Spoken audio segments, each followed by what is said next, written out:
Hello everyone, मैं सत्येंद्र कुमार आप सभी का दृष्टि द विजन फाउंडेशन में यूजीसी नेट जेआरएफ जैसे महत्वपूर्ण एग्जाम की तैयारी करने वाले सभी प्यारे एस्पिरेंट्स का आपके अपने सर्वश्रेष्ठ संस्थान दृष्टि द विजन फाउंडेशन में मैं सत्येंद्र कुमार सभी प्यारे बच्चों का स्वागत करता हूं। सभी का वेलकम है, सभी को वेरी वेरी गुड मॉर्निंग है, सभी को नमस्कार। उम्मीद करता हूं कि सभी प्यारे बच्चे शानदार होंगे और स्वस्थ होंगे और सीखने सिखाने की प्रोसेस में मैं सर सत्येंद्र आप सभी का आपके अपने परिवार दृष्टि द विजन फाउंडेशन में स्वागत करता हूं और उम्मीद करता हूं कि आज का हमारा 10 से 15 मिनट का जो महत्वपूर्ण सत्र होगा आप लोगों के लिए उपयोगी साबित होगा, क्योंकि किसी भी एग्जाम को क्रैक करने के लिए यदि आपके फंडामेंटल क्लियर हैं, यानी कि आपकी अवधारणाएं आपको समझ में आ गई हैं, तो यकीन मानिए आप उस एग्जाम को क्रैक कर सकते हैं। और आज का हमारा जो सत्र होगा वो टीचिंग एप्टीट्यूड से रिलेटेड होगा, जहां पर मैं टीचिंग एप्टीट्यूड के कुछ कॉन्सेप्ट को आपके साथ चर्चा करूंगा। लेकिन आगे सत्र को ले जाने से पहले सर्वप्रथम मैं सभी दृष्टि के मंच पर सभी शिक्षक गणों का स्वागत करता हूं और आप सभी को वेरी वेरी गुड मॉर्निंग है। उम्मीद करते हैं कि सब कुछ बढ़िया होगा और कुशल मंगल होगा और आज के सत्र आप सभी प्यारे एस्पिरेंट्स यूजीसी नेट जेआरएफ की तैयारी करने वाले एस्पिरेंट्स के लिए महत्वपूर्ण साबित हो सकता है। और एक बात हमेशा ध्यान रखिएगा, किसी भी एग्जाम को क्रैक करने का एक अपना फंडामेंटल एक प्रोसेस होता है, यानी कि एग्जाम को क्रैक करने के लिए आप पाठ्यक्रम के अनुसार अगर आप तैयारी करते हैं तो यकीनन हमारे बहुत से कार्य आसान हो जाते हैं। तो इसी क्रम में हमारा आज का टॉपिक होगा टीचिंग एप्टीट्यूड। पहले मैं संक्षेप में टीचिंग एप्टीट्यूड को समझाने का प्रयास करूंगा और उस टीचिंग एप्टीट्यूड के बाद हम लोग बाद में एक महत्वपूर्ण विचारक है और उस महत्वपूर्ण विचारक ने अपने शिक्षण के उद्देश्य दिए हैं जिसे बेंजामिन ब्लूम के नाम से जानते हैं, उसको समझने का प्रयास करते हैं। पहले संक्षेप में हम लोग टीचिंग एप्टीट्यूड क्या होता है उसको समझते हैं। वैसे बच्चों ध्यान से देखिए आप लोग, टीचिंग का अर्थ होता है शिक्षण और एप्टीट्यूड का अर्थ होता है अभिक्षमता। यहां पर आप अभिवृत्ति के बजाय अभिक्षमता शब्द का प्रयोग करें। तो ध्यान रखिएगा, हमारा टॉपिक जो आज का है उस टॉपिक को हम लोग टीचिंग एप्टीट्यूड के नाम से जानते हैं और हिंदी में मैं कहूं तो इसका नाम हो जाएगा शिक्षण अभिक्षमता। आइए इन दो शब्दों को संक्षेप में इसकी कॉन्सेप्ट जानने का प्रयास करते हैं। पहले हम शिक्षण को देखते हैं और बाद में ये अभिक्षमता क्या होता है और दोनों को मिला देंगे तो ये टीचिंग एप्टीट्यूड होता क्या है और हमारे नेट जेआरएफ के सिलेबस में इसका क्या रोल है, क्या भूमिका है, इससे रिलेटेड कौन कौन से हमारे कॉन्सेप्ट हैं। जैसे आगे चल के आप टीचिंग के लेवल भी देखोगे और टीचिंग प्रोसेस भी देखोगे और इसी टीचिंग से रिलेटेड शिक्षण से संबंधित आपका बेंजामिन ब्लूम है जिसने हमारे पाठ्यक्रम को डिजाइन करने में मदद करी, जिसे हम लोग विशिष्ट शिक्षण उद्देश्य के नाम से भी जानते हैं। लेकिन वो बात की बात है, अभी हम लोग यहाँ पर शिक्षण और अभिक्षमता को जानने का प्रयास करेंगे। देखिएगा, अगर मैं यहाँ पर शब्दों की बात करूं तो शिक्षण शब्द शिक्ष धातु से आता है, ये आप भली भांति परिचित हैं। और जबकि मैं अभिक्षमता की बात करूं तो अभिक्षमता का अर्थ होता है किसी न किसी योग्यता या दक्षता में निपुण होना। और ये योग्यता और ये दक्षता जो होती है सभी व्यक्तियों में जन्मजात आपको देखने को मिलेगी। यानी कि यहां पर एप्टीट्यूड का अर्थ है हर किसी व्यक्ति के पास कोई ना कोई जन्म से एक विशिष्ट योग्यता होती है। जैसे मैं आपसे बात करूं कि कोई व्यक्ति संगीत में निपुण हो सकता है, कोई व्यक्ति गणित में निपुण हो सकता है और कोई व्यक्ति संगीत गणित के अलावा तार्किक विषय में निपुण हो सकता है। यानी हमेशा ध्यान रखिएगा, इस एप्टीट्यूड शब्द का अर्थ होता है आपका अभिक्षमता, जिसे अन्य नाम अभियोग्यता या अभिरुचि या हमारे इंटरेस्ट के नाम से भी जाना जाता है। इस बात को ध्यान रखिएगा, यह आपका वह लक्षण है जो हर एक व्यक्ति में जन्मजात पाया जाता है। हाँ, ये बात भी है, इस एप्टीट्यूड को हम लोग वातावरण में अर्जित भी कर सकते हैं, लेकिन सभी व्यक्तियों में यह जन्मजात पाया जाता है।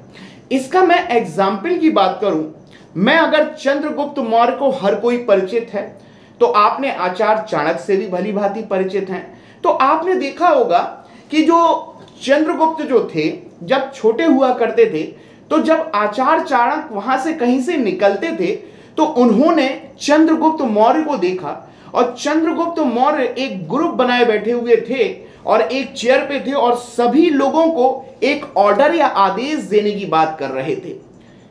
तो वहां से जब आचार्य चाणक्य या कौटिल्य या विष्णुगुप्त वहां से निकले तो उनकी नजर यहां पर चंद्रगुप्त मौर्य पर पड़ती है, और जब उन्होंने इस बालक को ध्यान से देखा तो उन्होंने ये समझ लिया कि इस बंदे के अंदर या इस व्यक्ति के अंदर ये एक लक्षण है, और यही लक्षण उसकी एक क्वालिटी, एक विशिष्ट योग्यता या अभिक्षमता को प्रदर्शित करती है, और यही अभियोग्यता या अभिक्षमता या दक्षता या निपुणता या स्किल ही आपका एप्टीट्यूड के नाम से जाना जाता है। इस बात को ध्यान में रखिएगा।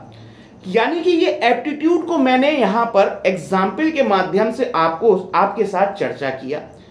लेकिन यहां पर अब शिक्षण की बात करें तो बेटा ये शिक्षण जो होता है इसको हम लोग टीचिंग के नाम से जानते हैं, और हमने आपसे कहा कि ये शिक्ष धातु से बना है, और इसका अर्थ होता है बच्चे अर्जन करना या किसी चीज को अर्जित करना। लेकिन जब इसका शिक्षा शब्द की बात करी जाएगी तो शिक्षा का अर्थ होता है आपका एजुकेशन, और ये एजुकेशन जो होता है ई प्लस ड्यूको से मिलकर बना है, और ई प्लस ड्यूको का अर्थ होता है अंदर से बाहर की ओर। यानी कि शिक्षण और शिक्षा में संबंध है, इसमें कोई डाउट नहीं, हम भली भांति परिचित हैं। लेकिन मैं आपको यह बताना चाह रहा हूं कि जो टीचिंग एप्टीट्यूड में आप एप्टीट्यूड वर्ड को तो समझ गए हैं, लेकिन इस वर्ड को भी आप ध्यान से समझिएगा जो मैंने टीचिंग बोला, और इसी शिक्षण में एक शब्द छुपा हुआ है जिसे शिक्षा कहते हैं, और इस शिक्षा शब्द को अंग्रेजी में एजुकेशन के नाम से जानते हैं, और यह एजुकेशन वर्ड लैटिन भाषा के दो शब्दों से ड्राइव किया गया है, ई प्लस ड्यूको या एडुकेयर के नाम से भी जानते हैं, जिसका शाब्दिक अर्थ निकालोगे भीतर से बाहर की ओर। अब बात आती है कि ये टीचिंग एप्टीट्यूड में ये जो ई प्लस ड्यूको की बात की जा रही है भीतर से बाहर की ओर, उसका अर्थ क्या है? देखिए बच्चे, कोई भी टीचर जो होगा वो टीचर का सबसे महत्वपूर्ण कार्य जो होता है बालक की जो आंतरिक जो क्षमताएं, जो योग्यताएं, जो निहित उसके अंदर छुपी गई हैं, उन आंतरिक क्षमताओं को बाहर लेकर आना ही आपका क्या कहलाता है? टीचिंग कहलाता है। इसी को ई प्लस ड्यूको का नाम दिया गया है।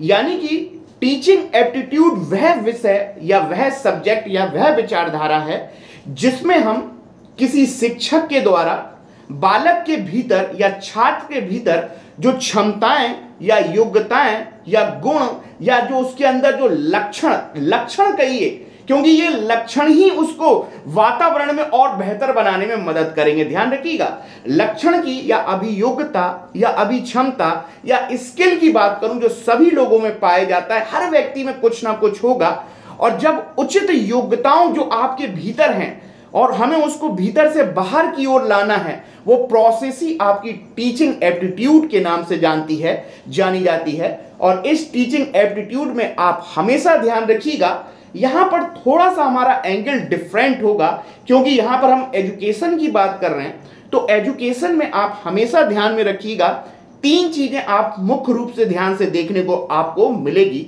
एक होता है आपका टीचर, जिसे हम लोग शिक्षक के नाम से जानेंगे। एक होता है आपका बालक, जिसे हम छात्र या स्टूडेंट या शिक्षार्थी के नाम से जानेंगे।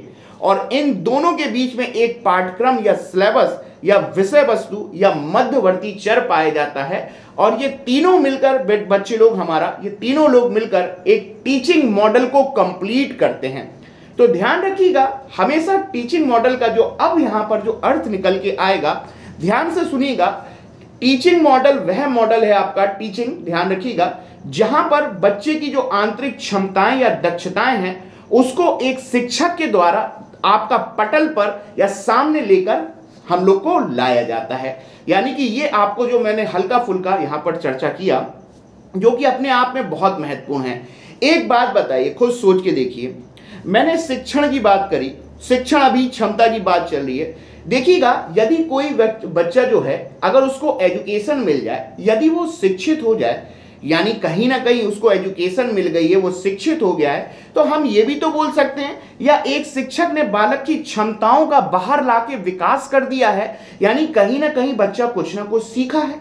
और जब कोई व्यक्ति कुछ ना कुछ सीखेगा तो हम ये भी तो कह सकते हैं कि बालक की लर्निंग हुई है या अधिगम हुआ है या सीखना हुआ है। और बच्चे, सीखना जो होता है ना, आपका जन्म से लेके जब तक आपके जीवन का अंत नहीं हो जाता तब तक आप लोग सीखते रहते हो। यानी कि टीचिंग एप्टीट्यूड की जो प्रोसेस जो होती है आपके जन्म से लेके आपके मृत्यु तक चलती है, इस बात को ध्यान में रखिएगा। ठीक है, मैंने क्या बोला, इंपॉर्टेंट बात है, ये एग्जाम के लिए महत्वपूर्ण होता है। और कोई भी टीचिंग मॉडल जो होता है वो आपका 3 लोगों का होना अति आवश्यक है, एक टीचर, एक स्टूडेंट, और इन दोनों के बीच में विषय वस्तु, जिसे हम लोग पाठ्यक्रम या सिलेबस के नाम से भी जानते हैं। और कोई भी टीचिंग मॉडल जो होता है, शिक्षण की प्रोसेस जो होती है वो जन्म से लेके तब तक चलेगी जब तक आपका जीवन है, इस बात को ध्यान में रखिएगा।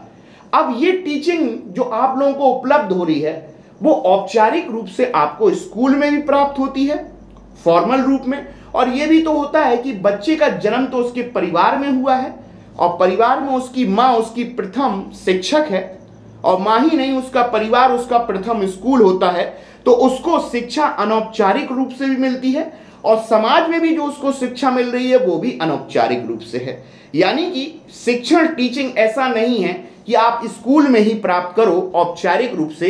शिक्षण तो वह प्रोसेस है जो जीवन पर्यंत चलता है, जो समाज से भी, घर से भी, स्कूल से भी प्राप्त किया जा सकता है। इस बात को ध्यान रखेंगे, क्योंकि देखिए स्कूल का अपना एक ड्यूरेशन होता है, एक निश्चित समय तक ही आपको एजुकेशन मिलेगी औपचारिक रूप से, कॉलेज में, स्कूल में। लेकिन घर में, परिवार में आपको कहीं भी किसी भी समय एजुकेशन प्रोवाइड कराई जा सकती है। तो ये हल्का फुल्के अंदाज में हम लोगों ने यहाँ पर टीचिंग एप्टीट्यूड को जानने का प्रयास करा। और एक बात हमेशा ध्यान रखिएगा, अभिक्षमता को हम लोग एप्टीट्यूड कह रहे हैं, लेकिन ये थोड़ा सा एटीट्यूड से अलग होता है, ध्यान रखिएगा। एटीट्यूड को हम लोग अभिवृत्ति के नाम से जानते हैं, क्योंकि सामान्यतः जब एप्टीट्यूड जब वर्ड आएगा तो आप अभिक्षमता शब्द का प्रयोग करें, क्योंकि अभिक्षमता हमेशा किसी न किसी विशिष्ट योग्यता के बारे में बताता है, और यह विशिष्ट योग्यता सभी व्यक्तियों में जन्मजात किसी न किसी रूप में आपको देखने को मिलेगी। और यही बात आपके हॉवर्ड गार्डनर ने कही थी कि कोई भी व्यक्ति के अंदर 7 प्रकार की मल्टीपल इंटेलिजेंस देखी जा सकती है। इस बात को ध्यान में रखेंगे। कोई व्यक्ति संगीत में बेहतर हो सकता है, जैसे मैं लता मंगेशकर की बात करूं या सचिन तेंदुलकर की बात करूं, तो लता मंगेशकर जो हैं, जिनके अंदर आप ये देख रहे हो ना स्किल, ये उनके अंदर उनका एप्टीट्यूड ही है और ये उनके अंदर जन्मजात है। और हो सकता है कि उन्होंने वातावरण में इसको और प्रशिक्षित करके बेहतर किया हो, लेकिन किसी न किसी की स्पेशल फीचर्स, क्वालिटी जो होती है वही आपका अभिक्षमता के नाम से जाना जाता है। तो ये हमने आपके साथ हल्का फुल्का चर्चा करा। और टीचर स्टूडेंट और पाठ्यक्रम, ये तीनों मिलके एजुकेशन में वेरिएबल्स या चर का निर्माण करते हैं। और यही वेरिएबल या चर के बारे में B.O. स्मिथ ने भी अपनी परिभाषा में वर्णन कर रखा है। आगे कौन से थिंकर कौन सी अपनी बात बता के गए हैं उस पर हम चर्चा करेंगे। तो ये मैंने हल्का सा आपको टीचिंग एप्टीट्यूड के बारे में चर्चा करा। अब हम लोग बेटा यहाँ पर शिक्षण उद्देश्यों पर चर्चा करेंगे। क्या होते हैं शिक्षण उद्देश्य, ध्यान से सुनते हुए चलिएगा। देखिएगा, कहीं भी जब कोई भी देश या हम लोग अपने भारत की बात करें, हम लोग अपना पाठ्यक्रम डिजाइन करेंगे, तो बेटा पाठ्यक्रम डिजाइन करने का एक प्रोसेस होता है, ध्यान रखिएगा। और कुछ शिक्षण के उद्देश्य होते हैं जो सामान्य उद्देश्य भी होते हैं और विशिष्ट शिक्षण उद्देश्य भी होते हैं। और इसी विशिष्ट शिक्षण उद्देश्य की अवधारणा 1956 में एक व्यक्ति ने दी थी और उस व्यक्ति का नाम था बेंजामिन ब्लूम।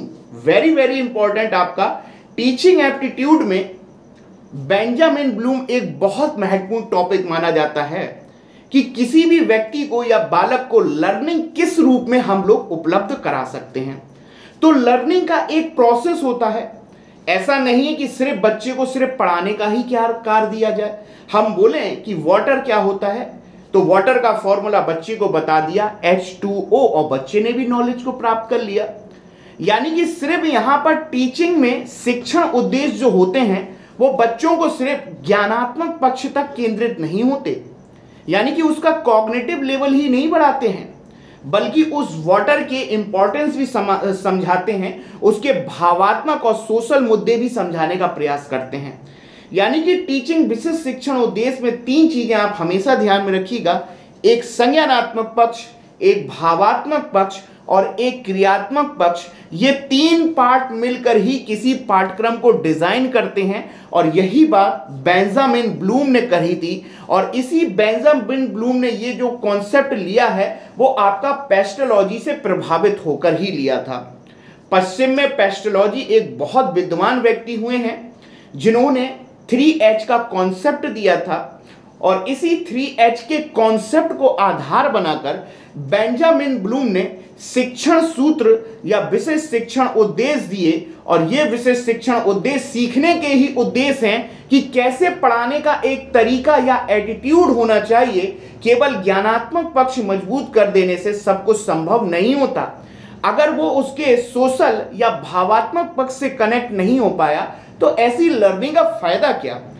आप रानी लक्ष्मीबाई के बारे में एक शिक्षक बहुत सारी जानकारी अपने बच्चे को कक्षा में प्रोवाइड करा रहा है कि रानी लक्ष्मीबाई झांसी की रानी हैं और इन्होंने ऐसा ऐसा कार्य किया और बच्चे को पूरा टॉपिक पढ़ा दिया गया और बच्चे को पूरी नॉलेज हो गई।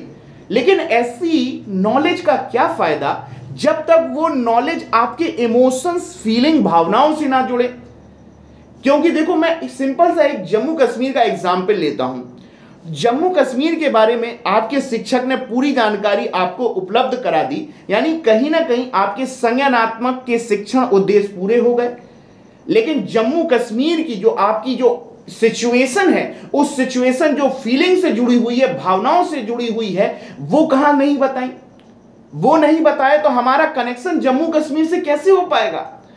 आपने जल के बारे में पूरा बता दिया, H2O है, H2O जल होता है और जल जो होता है आपका, इसमें कैल्शियम, मिनरल्स जैसे खनिज पाए जाते हैं। ये तो कॉग्निटिव पक्ष बता दिए, लेकिन वाटर को बर्बाद नहीं करना है, ये कहां से आएगा। ये फीलिंग है, ये इमोशंस है। ये आपको एक पाठ्यक्रम को डिजाइन करने से पहले सब कुछ चेक करना पड़ता है। सिर्फ संज्ञानात्मक या कॉग्निटिव डेवलपमेंट से बालक का ओवरऑल डेवलपमेंट एजुकेशन में नहीं होता, उसमें भावनात्मक पक्ष भी डेवलप किए जाते हैं और बाद में हम लोग उससे कार्य कराते हैं साइकोमोटर या व्यवहारात्मक पक्ष के द्वारा, यानी कि एक्शन के द्वारा। और यही 3 पक्ष मिलकर आपके टीचिंग शिक्षण के विशिष्ट उद्देश्य कहलाते हैं, जो 1956 में बेंजामिन ब्लूम नामक व्यक्ति में दिए थे। थोड़ी समस्या है, नहीं तो मैं आपका यहां पर बना के पूरा समझाने का प्रयास करता। उम्मीद है कि ये छोटा सा लेक्चर महत्वपूर्ण रहा होगा। आगामी जल्दी कोशिश करता हूं कि एक और मैं यहां पर वीडियो के रूप में प्रस्तुत कर सकूं, हो सके तो। तब तक के लिए मैं आप सभी का थैंक यू करना चाहूंगा। वेलकम है, थैंक यू वेरी मच। दृष्टि द विजन फाउंडेशन में मैं सभी को नमस्कार करता हूं। Thank you very much.